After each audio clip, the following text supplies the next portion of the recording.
Hello everyone and welcome for today's session. Today we will learn the difference between domestic and international business. So the first point of difference is the approach used by the businesses. In domestic business, generally domestic companies are using the ethnocentric approach. It means they are considering the they are focusing on domestic market, and as an extension of domestic market they are looking for export of excess production only. While in international business, international companies, they are either using polycentric, regiocentric or geocentric approaches according to the stage in which the company is operating. So as per their stages of operation, either from these three, any one approach is used by international business. The second point of difference is geographic scope, that is the geographical area covered by business. Generally, the operations and activities of domestic companies are limited to national boundaries within the country. So their geographical area, the area coverage of marketing, selling activity, etc. are limited within the domestic boundaries, within the political boundaries of a country, and they are not looking to go beyond this. While the international business do not restricted to a single country.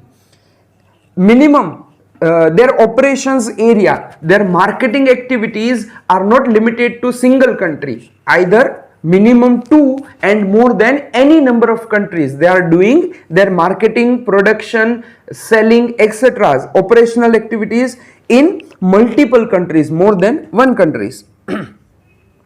The next difference is the operating style. Generally, the operating style including production, marketing, research and development activity, etc. are limited to domestic country. In domestic approach, domestic company is operating within these limitations, while the international company, their operating style is not limited to any one country, but their operations, production, marketing, R&D, etc. are extended to a global level. So whatever they are producing is not according to one country's need, but according to the various countries' need. The next point of difference is environment.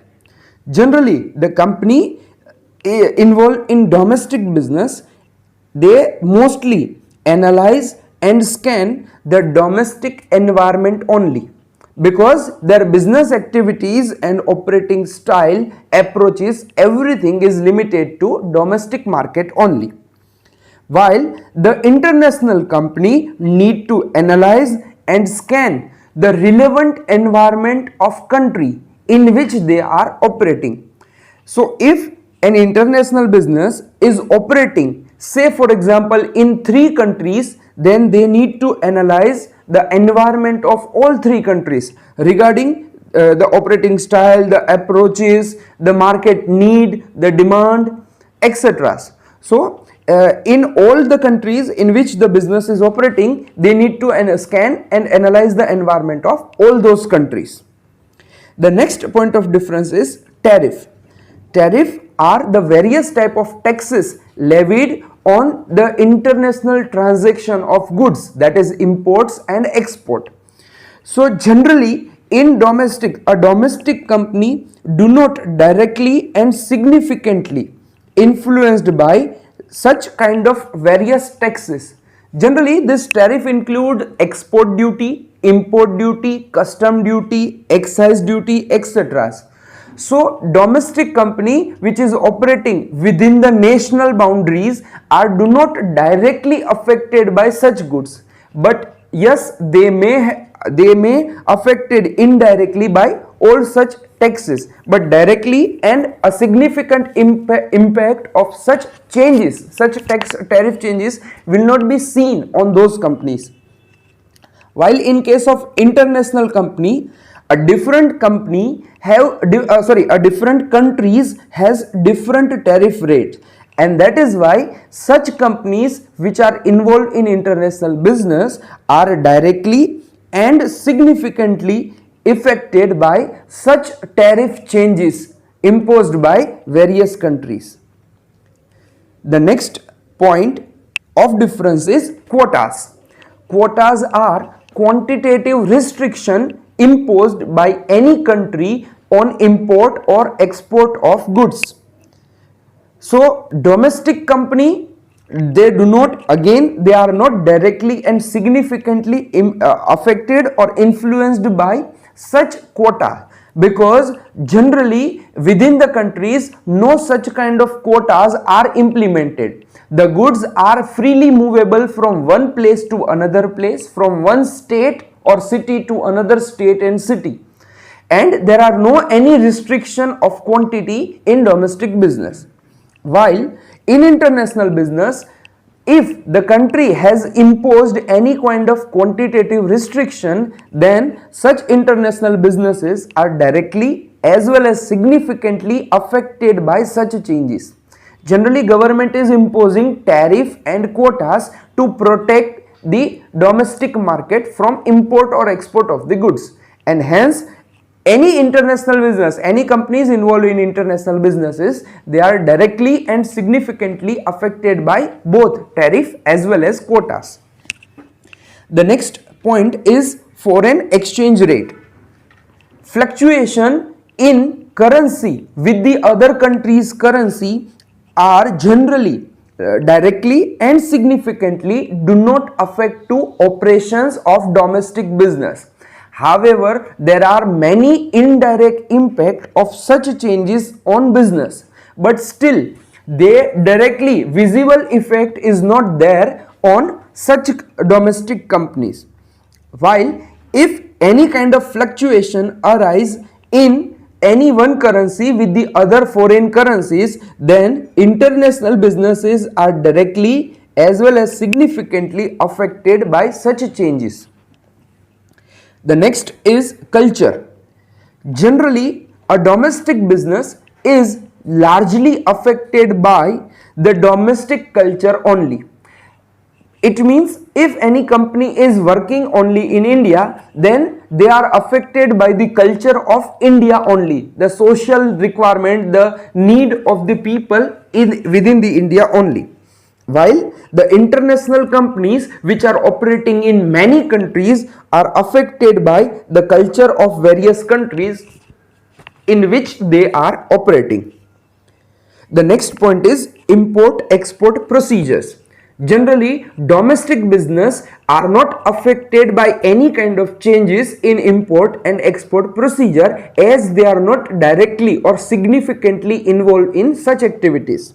While the international companies are directly and significantly affected by any kind of change in import and export policy and procedures. So different country has different procedures, and if any kind of policy changes or procedural changes implemented by government, then the company need to follow the procedure of particular countries.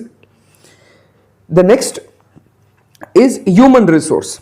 Normally, the domestic company, the business which are involved in domestic activities, employs people from the same country, and hence the task of HR manager is simple as compared to the international business. While the international companies generally hire employees from various countries. Generally, in such businesses, at top level management, the people involved belongs to the home country, while at middle and lower level management, the company hires the employees from the local market. So the task of HR manager is quite complicated as compared to the HR manager of domestic business, because they need to hire employees from the various countries belonging to various culture, various skills, etc. The market and customers. The next point of difference is market and customers. The company which involved in domestic business, they need to understand the need and demand of the domestic customers only. While the business which involve in international business, they need to understand the need, demand, taste, preferences of all those customers to which the company is serving. So if the company is selling their product in, say for example, 10 countries, then the company need to analyze the need, taste, preferences, changes in such demand of 10 countries, while the domestic business need to analyze all these things of only one country in which they are operating. And the last point of difference is risk. Generally, the domestic businesses are believed to be less risky as compared to international business, while the international businesses are considered as more risky as compared to domestic business. However, this may not be true always, but it is a general belief domestic businesses are less risky while international businesses are more risky. So that is all about today's session. Have a nice day. Goodbye.